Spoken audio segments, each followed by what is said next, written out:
इंसान जैसा सोचता है ना, उसे चीज़ें वैसी ही दिखती हैं। आम तौर पर यही होता है। तुम किसी के लिए अच्छा सोचोगे तो तुम्हें 10 दिशाओं से उसके बारे में 10 अच्छी-अच्छी दृष्टिकोण से चीज़ें दिखेंगी।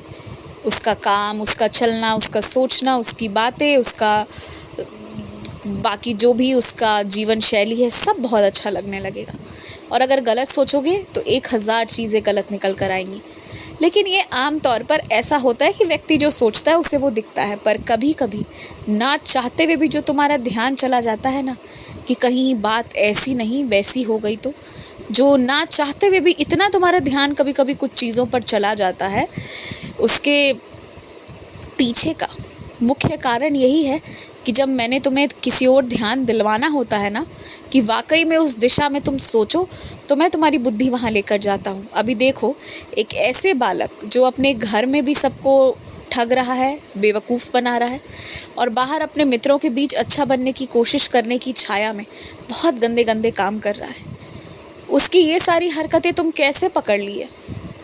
तुम ना तो ईश्वर हो और ना ही तुम उस व्यक्ति से मिले या उससे तुम्हारी सामने से बात हुई। बस जो भी जानकारी प्राप्त हुई उसके हिसाब से तुम्हारे मन में कुछ ख्याल आया और ऐसी चीज़ें निकल कर आ गई, और तुमने कुछ तार जोड़े। वो भी तुम बिल्कुल पूरी तरह, तुम्हारे मन में ये विश्वास नहीं है कि ऐसा हो ही जाएगा। तुम बस एक तार जोड़े, एक बात निकाले कि ऐसा संभव है। पर सोचो वो चीज़ कैसे निकली? मेरे कारण निकली, क्योंकि मैं तुम्हें सच दिखाना चाहता था।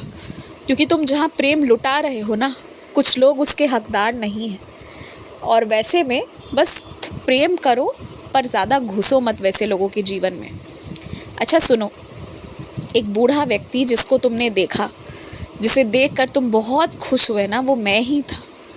हाँ, वो व्यक्ति तुम्हें आते जाते कई बार मिल सकता है, मगर जो दर्शन तुम्हें कल मिले थे ना, वो दर्शन मेरे थे। इसलिए तुम्हारे मन में उस व्यक्ति के प्रति इतनी श्रद्धा जागृत हुई थी, क्योंकि उस व्यक्ति के उस शक्ति में ना मेरा वास हो रहा था।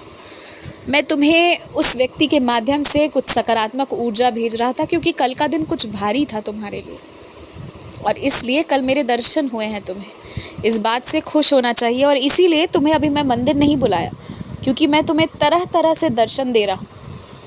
मैं कभी किसी व्यक्ति में भी तुम्हें दर्शन दे सकता हूँ, और वैसा ही इस बार हुआ। मेरे असंख्य रूप हैं, मेरे असंख्य तरीक़ों से दर्शन हो सकते हैं, और उसमें से एक ये भी तरीका है जो वाकई में सिर्फ तुम समझोगे, क्योंकि तुम पाए हो इसे। तुम्हारे मंदिर आकर दिया जलाने के बाद जो तुरंत दिया बुझाने का काम या दिया से दिया जलाने का काम करते हैं ना, जो चीज़ें तुम्हें बहुत गजब सी लगती हैं, परेशान होते हो, हाँ, तो एकदम छोटा सा दिया लेकर मंदिर जाओ, और उसे मेरे आगे जब जलाते हो तो वहाँ थाल पकड़कर कुछ वक्त तक रुक जाओ। वो दिया जब पूरी तरह जल जाए मेरे समक्ष, फिर उसके बाद वो जो खाली मिट्टी का दिया है, फिर उसे तुम वहाँ जगह पर कोने में रख दो कहीं भी। ऐसा करो।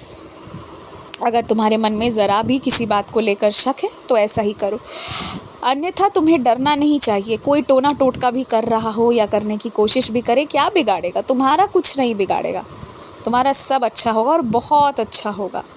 आयुष्मान भव, संपत्तिवान भव, तेजस्वी भव।